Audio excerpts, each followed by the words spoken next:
Hello this side Ayushi from Haryana. तो मैं आप लोगों को रिप्रोडक्टिव हेल्थ के बारे में पढ़ाऊँगी। तो सबसे पहले आता है रिप्रोडक्टिव हेल्थ होता क्या है। इसके अंदर हम लोग काफ़ी सब टॉपिक्स पढ़ेंगे कि रिप्रोडक्टिव हेल्थ को कैसे हम लोग मेंटेन कर सकते हैं, क्या क्या प्रॉब्लम आ सकते हैं कि अगर हम लोगों के रिप्रोडक्टिव ऑर्गन्स हेल्दी ना हो तो, या फिर हम लोगों को सेफ सेक्स कैसे करना चाहिए, कैसे हम लोग प्रेगनेंसी को कंसेप्शन को क्या कर सकते हैं, प्रिवेंट कर सकते हैं। तो ये सारी चीज़ें हम लोग देखेंगे। कॉन्ट्रासेप्टिव डिवाइसेस देखेंगे। तो ये इजी सा चैप्टर है, छोटा सा। इसमें 2 क्वेश्चंस आते हैं नीट में, तो हम लोग मान सकते हैं कि 8 क्वेश्चंस कैरी करिएगा। सबसे पहले आता है कि रिप्रोडक्टिव सिस्टम। हम लोगों ने रिप्रोडक्टिव सिस्टम के बारे में पढ़ लिया था चैप्टर नंबर 3 में। अब हम लोग इसमें क्या पढ़ेंगे, रिप्रोडक्टिव हेल्थ के बारे में पढ़ेंगे। अब हम लोग को सिंपली क्या होता है ना कि अगर रिप्रोडक्टिव हेल्थ का मतलब सिर्फ ये नहीं होता कि नॉर्मल ऑर्गन्स है, रिप्रोडक्टिव ऑर्गन्स नॉर्मल है और उनकी फंक्शनिंग ठीक हो रही है, नहीं, ये रिप्रोडक्टिव हेल्थ नहीं होता। ये वर्ल्ड हेल्थ ऑर्गेनाइजेशन के मुताबिक जो रिप्रोडक्टिव हेल्थ का मतलब क्या होता है कि जो सब चीज़ों में, सारे एस्पेक्ट्स में अगर पर्सन हेल्दी है रिप्रोडक्शन से रिलेटेड तो उसको रिप्रोडक्टिवली हेल्दी कहेंगे।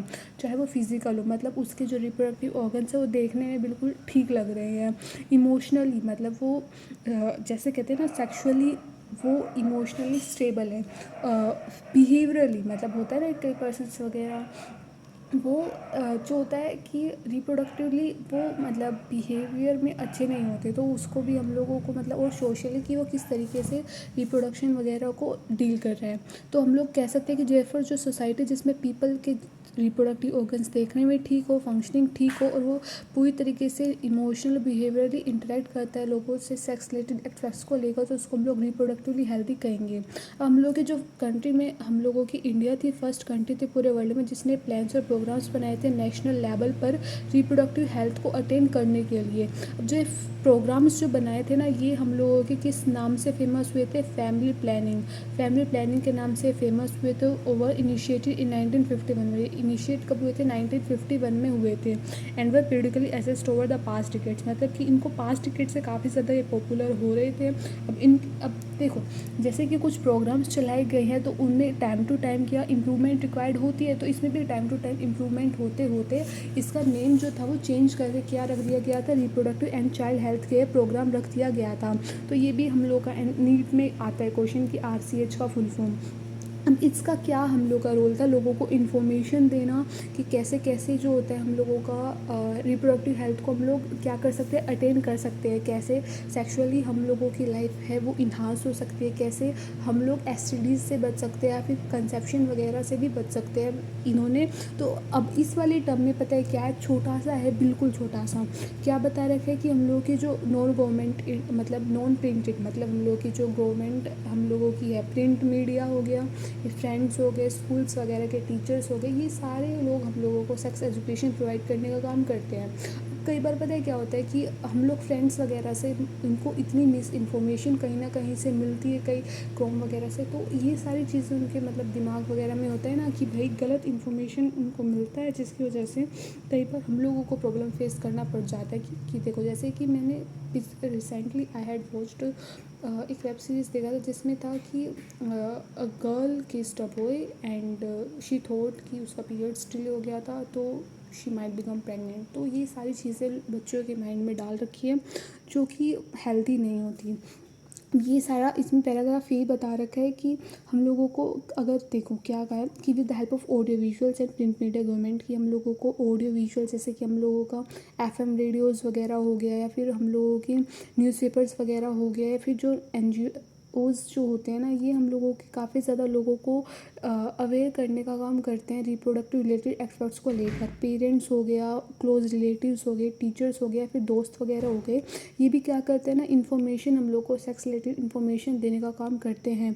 अब हम लोग का क्या है कि पता है, ये जो चीज़ है कि सेक्स एजुकेशन जो है वो स्कूल में इंट्रोड्यूस करनी चाहिए, बहुत ज़्यादा ज़रूरी है, क्योंकि बच्चों वगैरह को अगर स्टार्टिंग से ऐसी इन्फॉर्मेशन नहीं दी जाएगी तो बाद में जाकर उनके लिए क्या होंगी, प्रॉब्लम क्रिएट कर सकती है।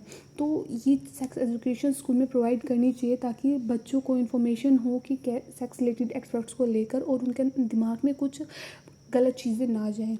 उसके बाद बता रखा है प्रॉपर इन्फॉर्मेशन बच्चों को देनी चाहिए रिप्रोडक्टिव ऑर्गन्स के बारे में कि उनके ऑर्गन्स किस तरीके से काम करते हैं। एडोलेसेंस के बारे में कि भाई अब जैसे 13 to 14 ईयर्स में अगर बच्चे आते हैं तो बॉयज़ में और फीमेल्स में काफ़ी ज़्यादा चेंज देखने को मिलते हैं, तो उनको एडोलेसेंस के बारे में प्रॉपर इन्फॉर्मेशन देनी चाहिए। उनके अंदर क्या क्या बॉडी चेंजेस आ रहे हैं वो प्रॉपर बच्चों को पता होना चाहिए। कई बार गर्ल्स वगैरह होते हैं उनको पीरियड्स के बारे में नहीं पता होता, तो उनको जब आते हैं ना तो टेक पैनिक हो जाती। तो ये चीज़ें होती है ना कि हाँ भाई बच्चों को बताओ और थोड़ा जल्दी बताओ, ताकि अगर उनके साथ हो तो वो जो होता है ना वो टेंशन वगैरह स्ट्रेस में ना चले जाएं। उसके अलावा हम लोगों को सेक्सुअल ट्रांसमिटेड डिजीज़ की कैसे सेक्सुअल प्रैक्टिस अगर करनी है तो किस तरीके से करते हैं, एंड एसटीडीज़ वगैरह हो सकती हैं। ये भी लोगों को अब पता है, बच्चे वगैरह होते हैं उनको इतना भी नहीं होता कि उनको लगता है कि like if you become intimate और उनको कोई प्रॉब्लम नहीं होगा, बट लाइक वो प्लेजर उनको मिल जाएगा, उनको कोई प्रॉब्लम नहीं होगी रेदर देन प्रेगनेंसी। बट नहीं, एसटीडीज़ वगैरह भी हो सकती है अगर किसी पर्सन को इन्फेक्टेड वो है तो एसटीडीज़ वगैरह के बारे में बच्चों को इन्फॉर्मेशन देनी चाहिए। एड्स जो कि बहुत ज़्यादा मतलब फैटल डिजीज़ हम लोगों को कोज कर सकता है, तो एड्स वगैरह के बारे में लोगों को बच्चों को इन्फॉर्मेशन दो कि भाई ये चीज़ें हो सकती है, इसलिए हाइजीनिक सेक्सुअल प्रैक्टिसेस करो। जो पोर्न वगैरह में मैं आपको लाइक रियली बताती हूँ भाई, पोर्न वगैरह जो देखते हैं ना उसमें like 90% of porn is like fake. So don't like उस पर रिलाई मत करो कि भाई हाँ ये रियल है। उसको फैंटसाइज जो होता है ना वो नहीं करना चाहिए।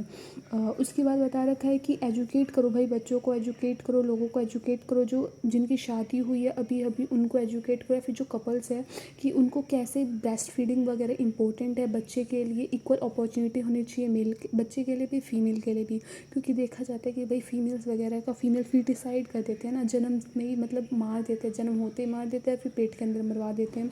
तो ऐसा नहीं होना चाहिए। उसके अलावा कॉन्ट्रासेप्टिव्स अगर प्रेगनेंसी नहीं करवानी तो कैसे कॉन्ट्रासेप्टिव्स यूज़ करने चाहिए, ये सारी चीज़ें लोगों को पता होनी चाहिए। बता रखा है कि प्लान्स और प्रोग्राम्स जो हम लोगों के हैं अगर हम लोगों को पूरी तरीके से इम्प्लीमेंट करने हैं तो हम लोगों को फैसिलिटी इंफ्रास्ट्रक्चर होना चाहिए कि अगर भाई हम लोग को पता है कि अब देखो जैसे मैंने कहा कि भाई मेरे को एक वेल डेवलप्ड मेरे को ये नेशन ये मैं अगर स्कूल का एग्जांपल लूँ, मैंने कहा कि मेरे को एक स्कूल बनाना है तो वहाँ उसके लिए मेरे पास लैंड होनी चाहिए, तो इंफ्रास्ट्रक्चर हो गया। वहाँ पे फैसिलिटीज़ मतलब मेरे को वहाँ पे टीचर्स वगैरह चाहिए, तो ये मेरे क्या हो गया कि वहाँ पे एक्सपर्टीज़ लोग होने चाहिए और मेरे पास पैसा होना चाहिए स्कूल चलाने के लिए। तो ये बेसिक चीज़ें होती हैं। उसी तरीके से यहाँ पे भी बता रखा है कि भाई अगर इम्प्लांटेशन करना है प्लान्स और प्रोग्राम्स का पूरी अच्छे तरीके से, तो प्रोफेशनल हम लोगों के पास होने चाहिए, इंफ्रास्ट्रक्चर होना चाहिए, और हम लोग के पास मटेरियल सपोर्ट लाइक पैसा वगैरह होना चाहिए। अब ये जो एसेंशियल होते हैं लोगों को एसटीडीज़ वगैरह ये सब चीज़ों से बचाने के लिए, ये हम लोगों का होते हैं। अब बता रखा है एमनियोसेंथेसिस, हम लोगों का जो है ना एमनियोसेंथेसिस पे बैन लगा रखा है गवर्नमेंट ने, ताकि फीमेल फीटिसाइज ना हो सके। और मैसिव चाइल्ड इम्यूनाइजेशन बोलते बच्चे जो होते हैं उनको वैक्सीन वगैरह लगवाई जाती है स्टार्टिंग में, ताकि उनको बीमारी वगैरह ना लगे, क्योंकि भाई पता है कि हम लोगों को बच्चे वगैरह जब स्टार्टिंग में होते हैं उनकी इम्यूनिटी काफ़ी लो होती है, तो इस वजह से उनको वैक्सीन्स वगैरह एंटीबायोटिक्स वगैरह दी जाती है ताकि उनको कोई प्रॉब्लम ना हो, ना अभी और ना फर्दर इस वजह से। तो पोलियो वगैरह का भी देखा होगा, तो पोलियो वगैरह भी रेगुलर दिया जाता है बच्चों के मन में। एमनियोसेंथेसिस होता क्या है, एमनियोसेंथेसिस में क्या होता है ना कि जैसे बच्चा हम लोगों का है तो उसके बाहर वाली जो लेयर होता है उसको एमनियोटिक लेयर बोलते हैं, और उस जो एमनियोटिक लेयर और जो फीटस के बीच वाला फ्लूइड होता है उसको एमनियोटिक फ्लूइड कहते हैं। तो उसमें क्या करते हैं डॉक्टर्स इंजेक्शन लगा के एमनियोटिक फ्लूइड थोड़ा सा निकाल लेते हैं बच्चे के बाहर से जो सराउंडिंग में होता है। तो उसमें सराउंडिंग में क्या होता है ना, जो फीटस होता है उसके सेल्स भी आ जाते हैं। अब उसको हम लोग देख कर ना उसमें पता लगा सकते हैं कि वो जो बच्चा है वो मेल है या फीमेल है। अगर कई कंट्रीज़ में कई जगह पे क्या होता है कि भाई अगर फीमेल पाया गया तो उसको फीमेल फीटिसाइज करा दो, भाई भ्रूण हत्या करा दो, ऐसा। तो ये सब कुछ मना है। अब ये एमनियोटिक जो होते हैं ना सेक्स डिटर्मिनेशन के लिए मना किया हुआ है, बैन कर रखा है एमनियोसेंथेसिस, लेकिन इससे हम लोग जो होता है हार्मफुल डिजीज़ वगैरह अगर बच्चे में क्रोमोसोमल डिसऑर्डर है ना उसको हम लोग देख सकते हैं कि हाँ भाई अगर पर्सन है इसमें टर्नर सिंड्रोम, लाइनफिंगर सिंड्रोम, जॉन्डिस वगैरह है या नहीं है। उसके बाद बता रखा है कि हम लोग की जो सहेली है, सहेली क्या है, सहेली एक ओरल कॉन्ट्रासेप्टिव, लाइक ओरल मुंह से ली जाती है गोली, और ये क्या करते हैं, कंसेप्शन को हम लोगों का तो प्रेगनेंसी को बचाती है। ये कहाँ से हम लोगों की हुई थी, central drug research institute CDRI ने हम लोगों की बनाई थी लखनऊ में। अब बता रखा है कि बेटर अवेयरनेस अगर होगी लोगों को सेक्स रिलेटेड मैटर्स को लेकर, तो और हम लोगों का बेटर अवेयरनेस हम लोगों को है भी किसको से रिलेटेड, हम लोगों का सेक्स रिलेटेड मैटर्स को लेकर increase number of medical assisted deliveries काफ़ी ज़्यादा हुई है। पोस्ट नेटल केयर, तो बच्चे का जो होता है जन्म के बाद वाला जो होता है उसको केयर बहुत ज़्यादा की जाती है। इस वजह से मैटरनल मोर्टेलिटी, लाइक जो होता है maternal mortality, infant mortality rate वगैरह होते हैं ना, ये काफ़ी कम हो जाते हैं। तो हम लोग कह सकते हैं कि हम लोग की जो इंडिया है ये कहीं ना कहीं रिप्रोडक्टिवली हेल्थी हो ही जा रही है। बट या इन सम एक्सपेक्ट्स हम लोग की जो इंडिया ना काफ़ी लैग कर रही है, तो वो हम लोग आगे देखेंगे। बता रखा है पॉपुलेशन हम लोग की इंडिया में वर्ल्ड में कैसे क्या बढ़ी थी। बता रखा है भाई हेल्थ केयर फैसिलिटीज़ इतनी बढ़ा दी गई है। बच्चे अगर लोग मतलब बूढ़े वगैरह हैं उनको दवाई दे देकर उनको ज़िंदा रखा रहे हैं अच्छे से, इतने हॉस्पिटल फैसिलिटीज़ बढ़ गई हैं। इन्फेंट मोर्टेलिटी रेट कम हो गया है, मैटरनल मोर्टेलिटी रेट कम हो गया है, जिस वजह से भाई पॉपुलेशन तो बढ़ेगी और रिप्रोडक्टिवली कपल्स वगैरह भी इतने ज़्यादा हो गए हैं। तो बता रखा है स्टैटिस्टिक्स बता रखा है कि हम लोग का वर्ल्ड था उसमें 1900 में 2 बिलियन पॉपुलेशन थी, जो कि हम लोग की 2000 ईयर में कितने आ गई थी, 6 बिलियन, और 2011 तक 7.2 मिलियन। देख रहे हो कितना ज़्यादा राइज अप कर रहे हैं। और अगर हम लोग इंडिया की बात करें तो हम लोगों का जब इंडिपेंडेंस हुआ था हम लोगों का इंडिया, तो तब कितनी थी, 350 मिलियन थी। लेकिन 2000 में वो 1 बिलियन पहुंच गई थी और 2011 में 1.2 बिलियन पहुंच गई थी। तो इन सब चीज़ों को हम लोग देख रहे हैं ना, तो लाइक बहुत ज़्यादा डिस्टर्बिंग भाई डाटा देखने को मिल रहा है कि भाई मैटर मोर्टेलिटी रेट कम हो रहा है, इन्फेंट मोर्टेलिटी रेट कम हो रहा है, डेथ रेट कम हो रहा है। तो इस वजह से भाई पॉपुलेशन तो बढ़ेगी ही। अब बता रखा है कि हम लोग के जो फैमिली प्लानिंग्स, हम लोग के जो प्रोग्राम्स वगैरह थे जो कि कॉन्ट्रासेप्टिव्स वगैरह दे देते, भाई ये काम कर तो आए हैं, कॉन्डम्स वगैरह जो होते हैं ना प्रेगनेंसी को कम करने के लिए, जिसकी पॉपुलेशन कम होगी भाई वो यूज़ तो है, उनका यूज़ हो रहा है, लेकिन इतना हम लोग मार्जिनेबल नहीं है। अगर मैं बात करूँ 2011 सेंसस के, तो हम लोग के क्या था, पर 1000 लोगों में 20 लोग ऐड हो रहे हैं हर साल। क्योंकि भाई अगर इतने लोग ऐड होते गए तो हम लोग को बेसिक चीज़ें, फूड, खाना, शेल्टर, इन सब चीज़ों की हम लोग के रिक्वायरमेंट जो होते हैं ना वो बहुत ज़्यादा कमी हो जाएगी। तो हम लोगों को इस पे मतलब देखना चाहिए कि भाई हाँ कोई ना कोई स्टेप करो जिसकी वजह से इंडिया की जो पॉपुलेशन है वो कम हो। क्योंकि अब लोग देख रहे हो कि भाई नीट वगैरह में इतने हर जगह पे कंपटीशन हो रहा है, बिकॉज पॉपुलेशन इतनी ज़्यादा है। हम लोगों का China was the second, China हम लोगों के क्या था कि फर्स्ट कंट्री थी जिसमें कि पॉपुलेशन बहुत ज़्यादा क्या थी, हाई नंबर थी, लेकिन उन्होंने वन चाइल्ड पॉलिसी निकाल कर अपनी पॉपुलेशन कंट्रोल कर लिया। बट अब हम लोग फर्स्ट पर आ गए हैं, जो कि बहुत बेकार चीज़ है भाई। क्योंकि पॉवर्टी इतनी है और रिसोर्सेज की इतनी कमी हो जाएगी ना कि like it leads to disaster. So government ने काफ़ी ट्राई भी की कि पॉपुलेशन को कंट्रोल करने के लिए काफ़ी ज़्यादा कॉन्ट्रासेप्टिव मेथड्स वगैरह भी हम लोगों के में हैं। अब गवर्नमेंट ने क्या किया था ना, जैसे कि होता नहीं है कि एडवर्टाइजमेंट लगाते हैं हम दो हमारे दो, ताकि 2 बच्चे से ज़्यादा ना कर सके। कई कम्युनिटीज़ में लाइक बहुत ज़्यादा बच्चे भी किए जाते हैं, तो मैं उस पर नहीं बोलूँगी, बट हाँ ऐसा करना चाहिए कि मतलब कम बच्चे हों उनको ही सब कुछ रिसोर्सेज प्रोवाइड करें ताकि उनका भी बेटर नरिशमेंट हो पाए। उसके अलावा जो गवर्नमेंट उसने क्या किया था, फीमेल की जो एज शादी की 18 ईयर्स कर दी थी और मेल्स की जो थी वो 21 ईयर्स कर दी थी। तो उसके बाद बता रखा है जो आइडल अब आता है कॉन्ट्रासेप्टिव्स क्या होता है भाई, ऐसे मेथड्स होते हैं जिसकी वजह से बच्चे ना हो पाए प्रेगनेंसी को प्रिवेंट करने के लिए। तो कॉन्ट्रासेप्टिव्स के बता रखा है कि आइडल कॉन्ट्रासेप्टिव कौन सा होना चाहिए भाई, वो यूज़र ईजिली यूज़ कर सके, ईज़िली अवेलेबल हो। ये नहीं है कि भाई अगर बच्चा पैदा नहीं करना उसको संभोग करना है और उसको वो मिल ही नहीं रहा तो वो कैसे क्या करेगा। तो वो ईज़िली अवेलेबल होना चाहिए, रिवर्सिबल होना चाहिए। नहीं है कि अगर उसको एक बार यूज़ किया फिर कुछ साल बाद अगर पर्सन का मन किया कि भाई हाँ भाई प्रेग्नेंट होना है तो वो हो ही नहीं पा रहा, तो वो क्या होना चाहिए, रिवर्सिबल होना चाहिए, उसके साइड इफ़ेक्ट्स कम होना चाहिए। और उसके अलावा जो कॉन्ट्रासेप्टिव है वो उनकी जो सेक्सुअल प्लेजर मिलता है ना उसमें अफेक्ट ना डाले, तो वो बहुत अच्छा है। अब उसके बाद हम लोगों का आता है नेचुरल मेथड्स में बता रखा है। फर्स्ट है नेचुरल मेथड। नेचुरल मेथड में क्या होता है कि ओव्यूम और स्पर्म्स होते हैं ना वो नेचुरली प्रिवेंट हो जाते हैं आपस में मिलने से। पीरियडिकल एब्स्टिनेंस में क्या होता है, एक ऐसा मेथड है जिसमें कि जो कपल्स होते हैं ना वो 10 to 17th day of menstrual cycle, जिसमें ओव्यूलेशन होने का चांसेस बहुत ज़्यादा होता है, उस वक्त वे क्या नहीं करते, कोइटस नहीं करते, इंटीमेट नहीं होते, क्योंकि जो चांसेस होते हैं फर्टिलाइजेशन के वो 10 to 17 इन बिटवीन काफ़ी ज़्यादा हाई होते हैं। तो अगर हम लोग प्रिवेंट करेंगे इंटीमेट होना इस टाइम में, तो हम लोग प्रेगनेंसी से बच सकते हैं। दूसरा आता है विडोल और कोइटस इंटरप्ट। इसमें क्या होता है कि जो मेल पार्टनर होता है जब इजैकुलेट होने से पहले ही वो अपना जो पेनिस होता है वो वेजाइना से बाहर निकाल लेता है और बाहर ही इजैकुलेट करता है ताकि फीमेल प्रेग्नेंट ना हो सके। उसके बाद बता रखा है लैक्टेशनल एमिनोरिया। इसमें क्या होता है कि जो फीमेल होती है वो पार्चुरेशन के बाद, जब डिलीवरी के बाद 6 महीने तक उसमें क्या होता है ना, लैक्टेशन बच्चे को फीड करती है, जिसकी वजह से जो लैक्टिक एसिड होता है, लैक्टिक जो प्रोलैक्टिन होता है ना वो बॉडी में बहुत ज़्यादा प्रोड्यूस होता है, जो नेगेटिव फीडबैक देता है किसको, हम लोगों के GnRH को और LH FSH वगैरह को, जिसकी वजह से हम लोगों का ओव्यूलेशन नहीं होता।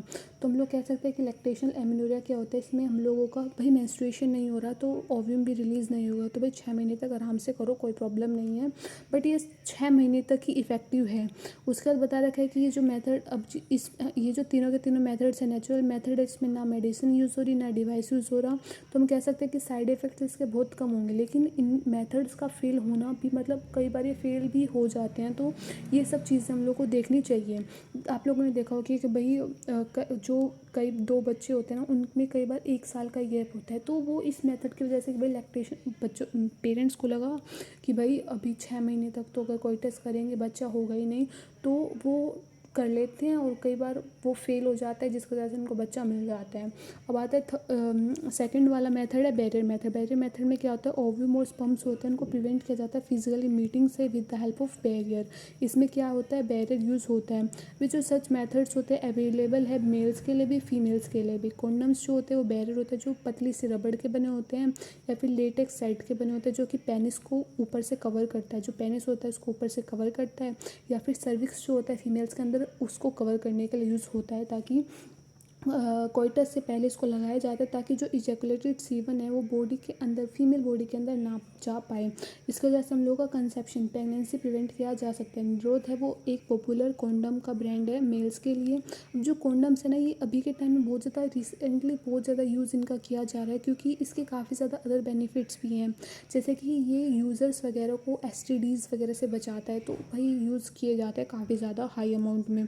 उसके अलावा जो है हम लोगों के ये जो मेल और फीमेल कॉन्डम्स होते हैं ना ये वन टाइम यूज़ होते हैं कि भाई एक बार यूज़ किया इनको फिर फेंक दिया।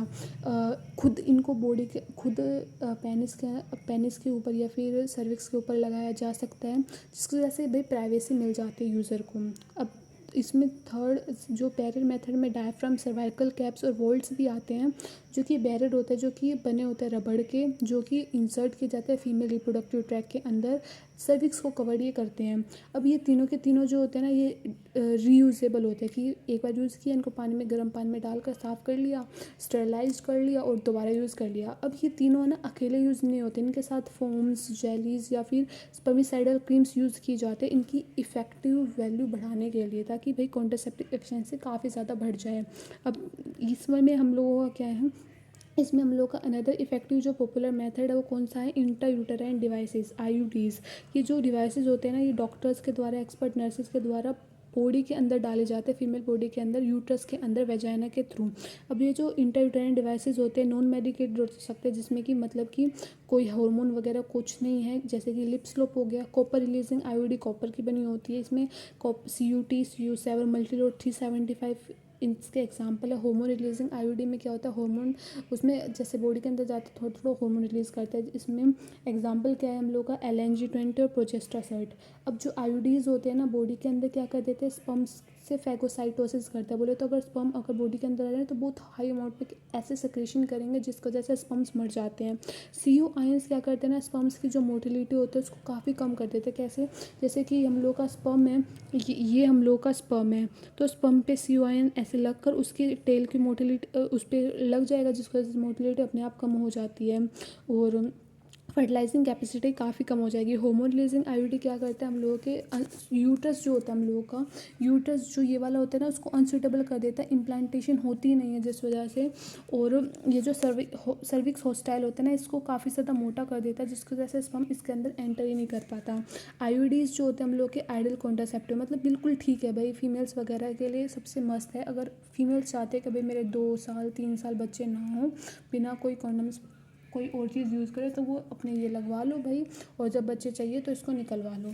अब ओरल एडमिनिस्ट्रेशन बोले तो पिल्स वगैरह जो होते हैं ना, वो भी यूज़ की जाते हैं। अब पिल्स वगैरह में या तो प्रोजेस्टेरोन एस्ट्रोजन होगा या फिर प्रोजेस्टेरोन होगा, ये यूज़ किए जाते हैं फीमेल्स के द्वारा। ये मतलब हम लोग कह सकते हैं इनको पिल्स भी कहा जाता है, पॉपुलर हम लोग कहें ओरल एडमिनिस्ट्रेशन और स्मॉल डोजेस।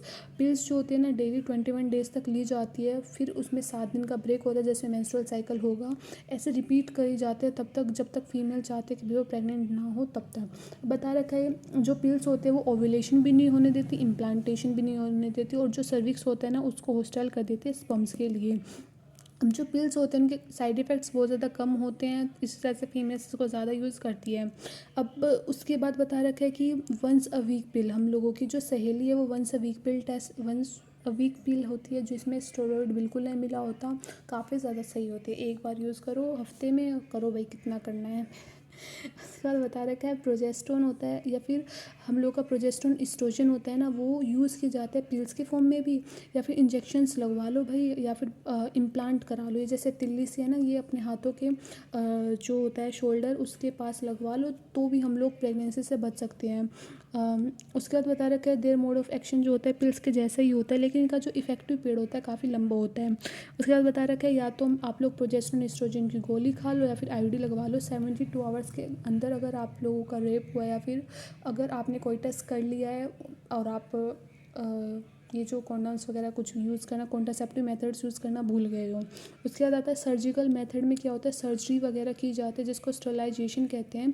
ये मेल या फीमेल दोनों का किया जा सकता है, और इसमें क्या होता है भाई, आप अगर प्रेगनेंसी आप लोगों की हो ही नहीं पाएगी और आपने ये मेथड कर लिया उसके बाद, तो जो सर्जिकल इंटरवेंशंस होते हैं ना, इसमें क्या होता है कि गैमेट्स जो होते हैं जैसे कि बता रखा है कि वैसेक्टोमी, ये क्या है वैसेक्टोमी, इसमें क्या होता है कि वास्ट डिफरेंस होती है, स्मॉल कट लगाया जाता है स्क्रोटम पे, फिर वैसेक्टोमी को कट कर दिया जाता है, टाइड अप कर दिया जाता है। इसको जैसे स्पर्म्स हम लोग के बन रहे हैं वो यहाँ तक आएंगे, यहाँ पर आने के बाद वो डीजनरेट हो जाएंगे, जिसको जैसे अब जैसे यहाँ पे सेमिनल प्लाज्मा अगर आएगा भी तो उसमें स्पर्म नहीं होगा, उसमें seminal plasma, glucose, fructose, certain enzymes होंगे, लेकिन उसमें क्या नहीं होगा, उसमें हम लोगों का स्पर्म नहीं होगा, तो जिस वजह से फर्टिलाइजेशन हो ही नहीं पाएगी। इसको वैसेक्टोमी कहते हैं। इसमें क्या होता है, सीमन जो आता है उसमें स्पर्म नहीं होता, स्पर्मेटोजेनेसिस इसमें हो सकती है। उसके बाद बता रखा है हम लोगों का फेलोपियन ट्यूब, फेलोपियन ट्यूब को अगर कट कर दिया जाता है उसको ट्यूबेक्टोमी कहते हैं, फीमेल्स के अंदर होता है। इसमें हल्का सा चीरा लगाया जाता है या तो हम लोगों के वेजाइना पे या फिर एब्डोमिनल एरिया में। उसके बाद फेलोपियन ट्यूब को कट कर दिया जाता है थोड़ा सा टाइट अप करके, जिसकी वजह से जो ओव्यूम है वो यहाँ पर आकर डिजेनेट हो जाता है, जिसकी वजह से ओव्यूम यहाँ पे आएगा ही नहीं, फर्टिलाइजेशन हो ही नहीं पाएगा। अभी बता रखा है जो कॉन्ट्रासेप्टिव्स हम लोगों ने पढ़े हैं, ये ऐसे नहीं है कि भाई कोई भी लगवा लो, उनको पहले प्रॉपर डॉक्टर से उनसे सलाह लेनी चाहिए। अब कई बार पता है लोगों को, अब ये हम लोग जो होता है कि भाई कॉन्ट्रासेप्टिव्स, ये ज़रूरी नहीं है कि आप लोग कॉन्ट्रासेप्टिव यूज़ करें तो आप रिप्रोडक्टिवली हेल्दी हो, क्योंकि हम लोग जो नेचुरल जो चीज़ है उसको हम लोग, नेचुरल जो फिनोमिना है उसको हम लोग रोक रहे हैं ना, तो हम लोगों का काफ़ी ज़्यादा प्रॉब्लम्स भी हो सकते हैं। जैसे कि अगर आप लोग जैसे पेन पिल्स वगैरह लेते हो कि भाई मेंस्ट्रुएशन वगैरह से छेड़छाड़ कर रहे हो, तो काफ़ी ज़्यादा साइड इफ़ेक्ट्स भी देखने को मिलते हैं कि भाई एकदम से एक बहुत ज़्यादा दर्द वाली, कई बार ब्लीडिंग होती है, मेंस्ट्रुअल ब्लीडिंग होती है, नोज़िया फील होता है, घबराहट होती है, चेस्ट में पेन होना स्टार्ट होता है, कई बार तो कैंसर भी होता है। लेकिन इतना ज़्यादा मतलब कि ऐसा नहीं है कि भाई जो भी कॉन्ट्रासेप्टिव यूज़ करें उनको हो कैंसर, बट हाँ ये हो सकता है। उसके बाद बता रखा है मेडिकल टर्मिनेशन ऑफ प्रेगनेंसी बोले तो, कि अगर बच्चा है वो 9 महीने का होने के बाद उसकी डिलीवरी नहीं है और उसको बीच में ही मरवा देना जानबूझकर, तो इसको हम लोग एमटीपी कहते हैं। एमटीपी जो होता है इंटेंशनली बोले तो जानबूझकर वॉलेंट्री प्रेगनेंसी को ख़त्म कर देना बिफोर फुल टर्म, उसको मेडिकल टर्मिनेशन ऑफ प्रेगनेंसी कहते हैं, फिर जिसको एबॉर्शन भी कहते हैं। बोले तो वर्ल्ड में 45 से लेकर 50 मिलियंस हम लोगों की एमटीपी होती है।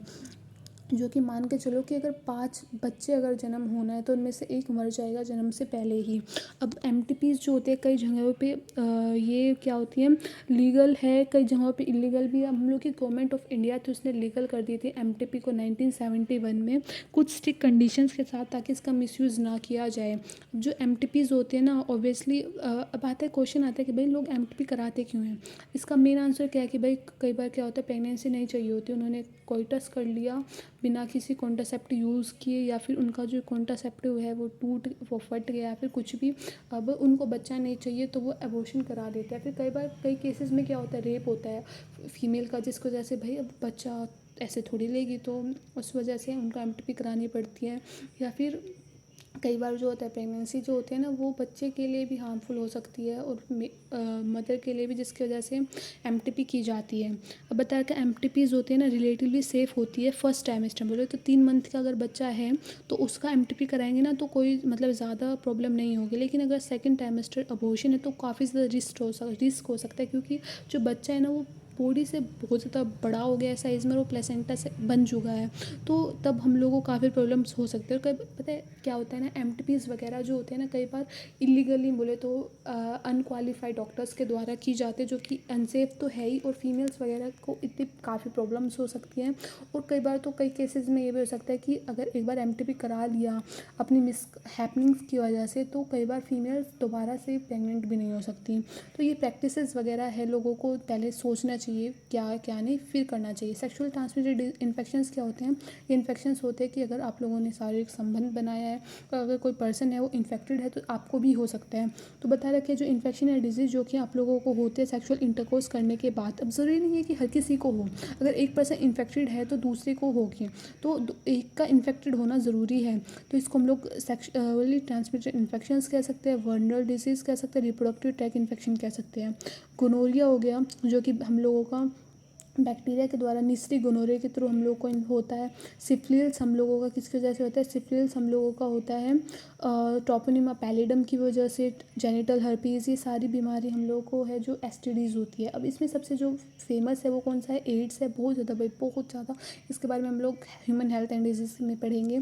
जो कुछ इन्फेक्शन है जैसे हेपेटाइटिस बी है, HIV है, ये हम लोगों के इंजेक्शंस जो होते हैं ना इन्फेक्टेड पर्सन की नीडल्स से यूज़ से, या फिर उसके इंस्ट्रूमेंट्स वगैरह से, ट्रांसमिशन ऑफ ब्लड हो गया, या फिर मदर से फीमेल हो गया, तो ऐसे भी फैल सकता है। अब बता रहे थे हेपेटाइटिस बी, जेनिटल हर्पीज़ और HIV इन्फेक्शन, इन तीनों को छोड़कर सारी डिजीज़ है वो क्यूरेबल है अगर हम लोगों ने पहले उनको रिजेक्ट कर लिया। अब कुछ जो सिम्टम्स होते हैं, अर्ली सिम्टम्स होते हैं ना, वो काफ़ी ज़्यादा मतलब बहुत ज़्यादा बहुत कम छोटे छोटे होते हैं, लाइक हल्का सा फ्लू डिस्चार्ज हो गया, स्लाइट पेन हो गया, स्वेलिंग हो गई इस रीजन में। तो कुछ इन्फेक्टेड पर्सनस होते हैं, अगर आपको ऐसे कुछ सिम्टम्स दिख रहे हैं भाई, तो कंसल्ट करो अपने गायनी को या फिर डॉक्टर्स वगैरह को।